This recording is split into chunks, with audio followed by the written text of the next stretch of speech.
I'm Elena Sterling, and I'm 28 years old. Today, I'm standing in a mahogany-paneled office that smells like expensive cigars and old money arrogance. My father is looking me dead in the eye, his expression a mix of pity and annoyance.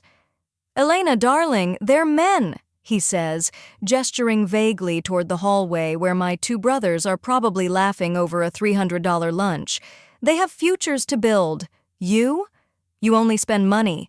Why are we even having this conversation?" In that moment, 6 years of loyalty, 90-hour work weeks, and a summa cum laude degree evaporated. I didn't cry. I didn't scream. I simply reached into my purse, pulled out my company credit card and my office keys, and placed them on his massive oak desk. "Consider this my resignation, effective immediately." He actually laughed, a genuine, an amused chuckle that rattled my bones. "Who's going to hire you, Elena? Really? You're a Sterling. Outside these walls, you're just a girl with a nice resume and a famous last name." I looked at him, really looked at him, and realized the man I had spent my life trying to impress was the same man who had been holding my head underwater for years. "Well, Dad," I whispered, the coldness finally reaching my voice, "turns out I didn't need anyone to hire me. I just needed you to get out of my way." To understand how I got to that office, you have to understand the Sterling family legacy. Sterling and Associates wasn't just a commercial property management firm, it was a fortress. My father, Marcus Sterling, built it from a single strip mall in suburban Chicago into a multi-state empire. Growing up, the dinner table wasn't for family stories, it was for quarterly projections. I was the youngest, the girl. My brothers, Jake and Ryan, were the heirs apparent. From the time they could walk, they were groomed to sit at the head of the table. Me? I was groomed to be the support system. I was the one who made sure the brochures were perfect, the one who scheduled the meetings, the one who smoothed over the small details while the men handled the real business. But I was ambitious. I went to business school and graduated at the top of my class, specializing in real estate law and administration. I thought merit mattered. I thought if I worked harder, stayed later, and solved more problems than anyone else, the girl label would disappear. For 6 years at Sterling and Associates, I was the company's unofficial firefighter.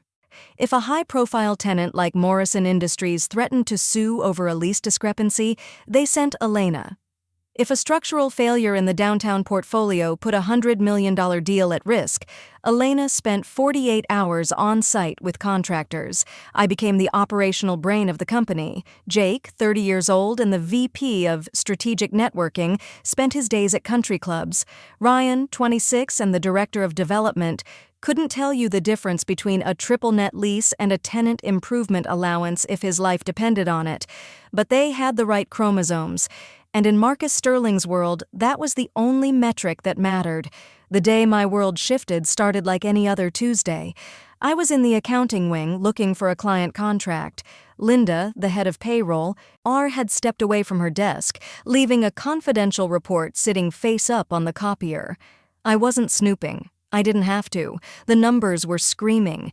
Jake Sterling, $195,000 base, $50,000 performance bonus.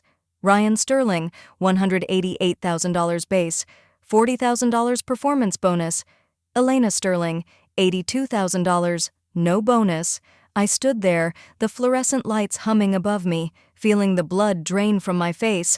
I managed 60% of our revenue-generating accounts. I had personally saved the Blackstone portfolio twice in the last year. My brothers together didn't bring in half of what I maintained on a slow month. And yet, I was being paid less than half of what they were.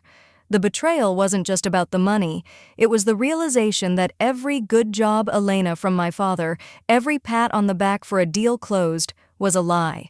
I was a bargain bin executive, a high-value asset being acquired for a discount because of family loyalty. I didn't confront him that day. I went back to my office, locked the door, and for the first time in 6 years, I stopped working. I sat in the silence and planned. If I was a temporary worker in his eyes, then I was going to make sure the hole I left behind was permanent. I requested a formal compensation review. I prepared a 30-page dossier detailing my contributions versus my brother's. I had metrics. I had client testimonials. I had data. The meeting with Sandra from HR was a farce.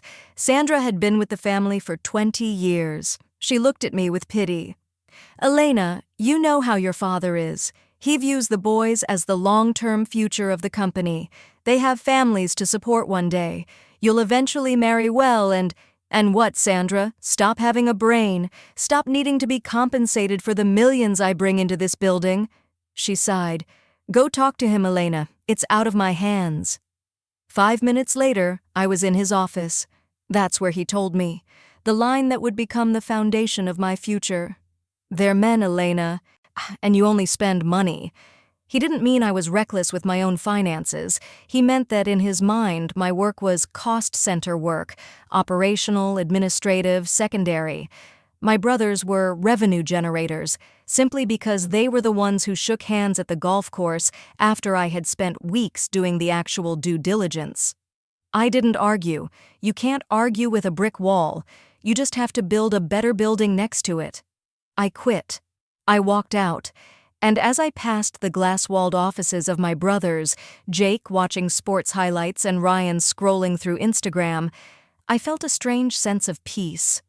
The Sterling name was a cage, and I had just picked the lock. I gave 2 weeks' notice, not because I owed him anything, but because I wanted to see the look on their faces when they realized what I actually did. "Jake will take over Morrison Industries," Dad announced during the Monday morning staff meeting. "Ryan will handle the Blackstone group. Elena, you'll spend your last 2 weeks transitioning the files." I smiled.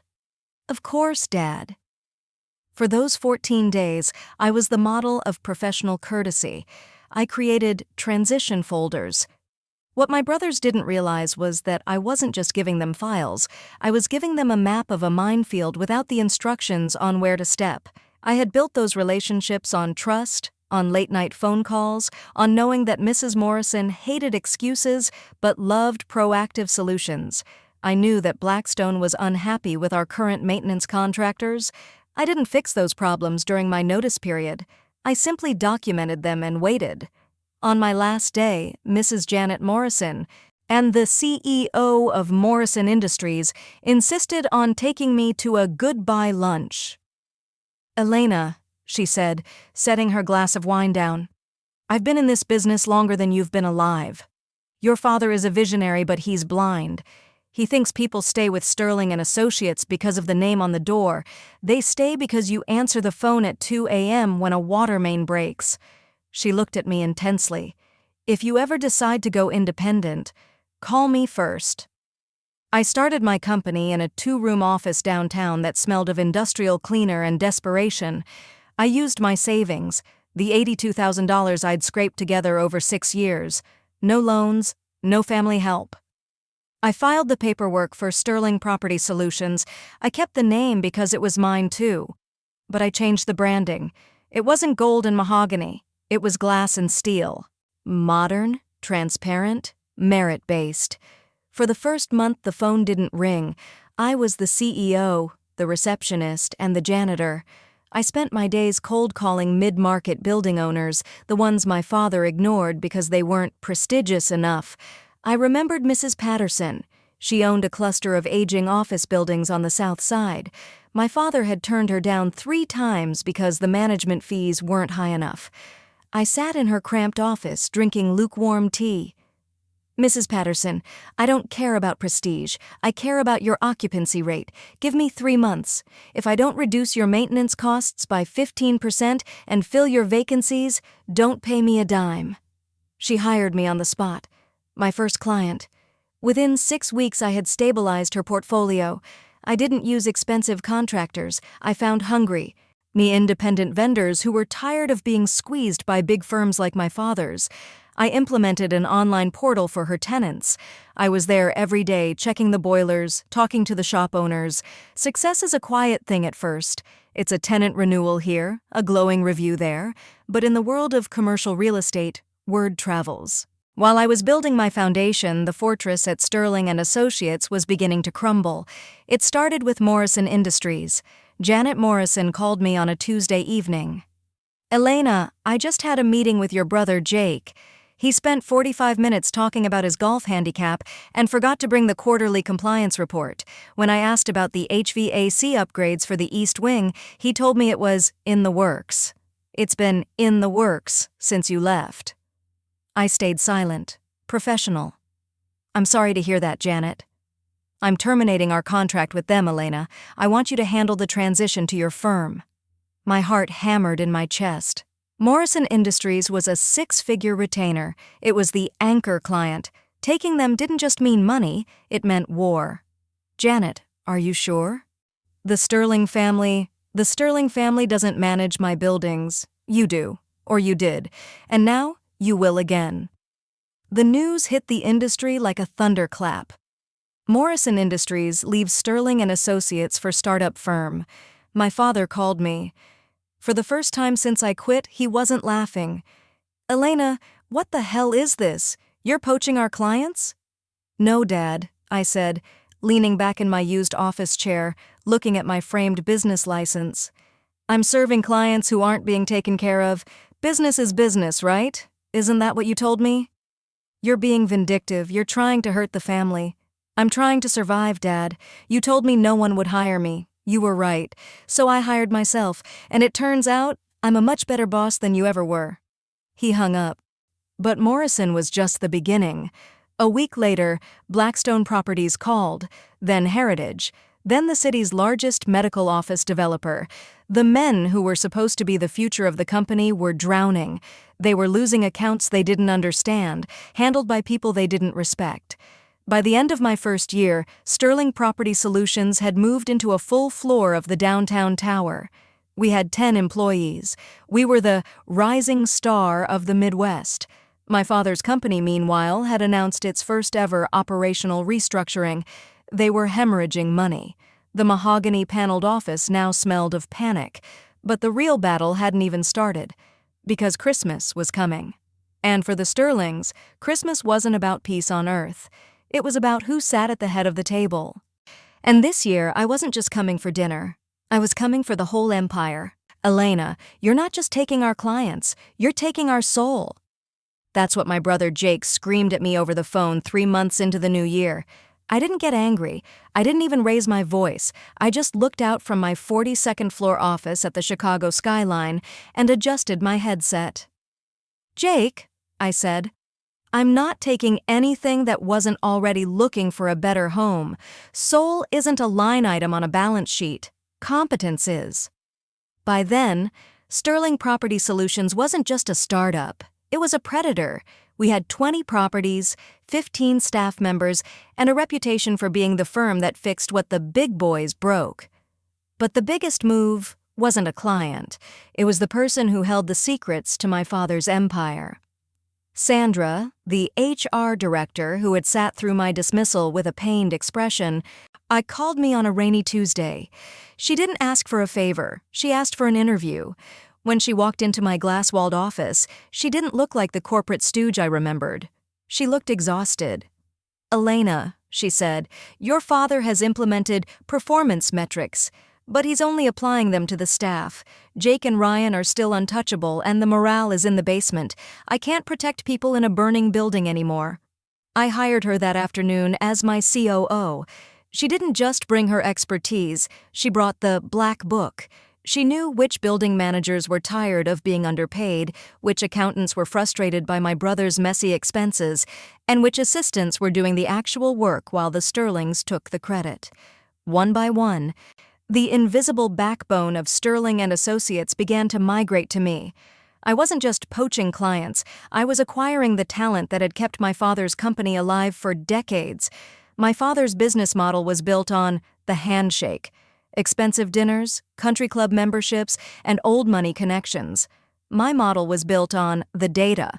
While my brothers were still using paper filing systems and gut feelings, my team implemented AI-driven predictive maintenance. We could tell a building owner their boiler was going to fail 3 months before it actually did. We cut operational costs by 22% just by being smarter, not cheaper. David Blackstone called me into his office in June. "Elena, I've been comparing your reports to the ones your brother Ryan sends. Yours are 40 pages of actionable data. When his is a 2-page summary and an invite to a charity gala, I think we're ready to move the entire $200 million portfolio to you." That was the moment the scales officially tipped. I wasn't the little sister anymore. I was the market leader. By October, the industry newsletter had a permanent section for Sterling shifts. My father's company announced its 4th consecutive quarter of declining revenue. They were losing the Sterling name's prestige because the Sterling results were nowhere to be found. I heard through Sandra that the atmosphere at Sterling and Associates was toxic. My father was finally holding Jake and Ryan accountable, and they were folding under the pressure. They didn't know how to manage a crisis because I had always managed them for them. Then came the strategic options announcement. What they were looking for, a buyer or a miracle. I almost didn't go to Christmas dinner, but my mother's voice on the phone was fragile. "Please, Elena, for me, let's just have one night where we're a family." I arrived at the family estate in a black car, wearing a suit that cost more than my first year's salary at the firm. The house was decorated with the same opulence as always, but it felt like a museum. Beautiful, but dead. The tension at the dinner table was so thick you could taste it. My father sat at the head, looking 10 years older. Jake and Ryan were silent, nursing their drinks like they were medicine. "So," Dad said after the main course was served, "I suppose you've heard the news. We're considering an acquisition offer from a regional firm." "I heard," I said, my voice steady. "It's a disgrace," Jake snapped, slamming his fork down. "You've spent the last 2 years systematically destroying Dad's legacy, Elena. You lured away our clients, you stole our staff, and now you're sitting there eating turkey while the company burns." I set my wine glass down with deliberate slowness. "I didn't destroy anything, Jake. I built something better. The clients left because you couldn't answer their emails. The staff left because Sandra was tired of watching you spend their bonuses on club memberships. I didn't steal them. I gave them a choice." "We're family!" my father roared, his fist hitting the table. "Loyalty should mean something." "Loyalty is a two-way street, Dad," I replied, my voice dropping to a whisper that commanded more attention than his shout. "Remember that meeting 3 years ago?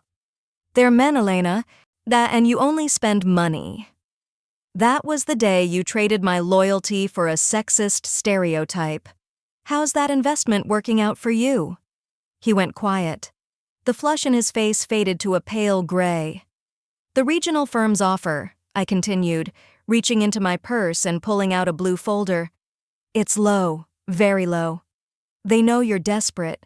They know your debt-to-equity ratio is a disaster because you kept financing my brother's lifestyles even when the revenue stopped." I slid the folder across the mahogany table. "I've spent the last month quietly buying up your outstanding commercial paper. I currently hold 35% of Sterling and Associates' debt, and I'm making you a counteroffer." The silence in the room was absolute. Even the fire in the hearth seemed to stop crackling. "I will buy the company," I said. "Every asset, every building. The name, the legacy." You want to buy me out?" Dad stammered. "No, I want to absorb you. Jake and Ryan will be given generous severance packages and restricted from the industry for 5 years. They need to find out what it's like to build something from scratch. You, Dad, will be given an emeritus title and a retirement package that keeps this house in your name. But you will have 0 operational authority. The Sterling name stays, but the Sterling men are retired." "This is cold, Elena," Mom whispered, tears in her eyes. "No, Mom. This is business. The business Dad taught me. He told me to be emotional was a weakness. He told me that results were the only thing that mattered. These are the results." On January 1st, I walked back into the mahogany-paneled office. But I didn't sit in the chair. I had the desk removed. I had the walls painted white. I replaced the heavy curtains with floor-to-ceiling glass. I didn't keep my father's company separate. I merged it. Sterling Property Solutions became the dominant force in the Midwest. A year later, I was featured on the cover of Forbes. The headline didn't mention my father or my brothers. It simply said, The Sterling Standard: How Elena Sterling Redefined an Industry. I still see my family for holidays. It's different now. There's a distance, a respect born of fear that I hate but accept. Jake is trying to start a tech firm. Ryan is working in sales for a company that doesn't know his last name. They're learning. But every now and then, when I'm sitting in a meeting with a new client who looks at me and starts to offer a patronizing honey or a dear, I just smile. I lean back. I show them the data, and I remember the girl who stood in this office and was told she only knew how to spend money. She didn't just spend it, she invested it in herself. And that, it turns out, was the greatest deal of all. What's the one moment in your life where you decided you were worth more than people were willing to pay? Was it a promotion you didn't get? A family member who didn't believe in you? Drop your story in the comments. I read every single one. And if you're looking for the sign to start your own empire, this is it. Like, subscribe, and remember, your value isn't determined by who you are, but by what you refuse to accept.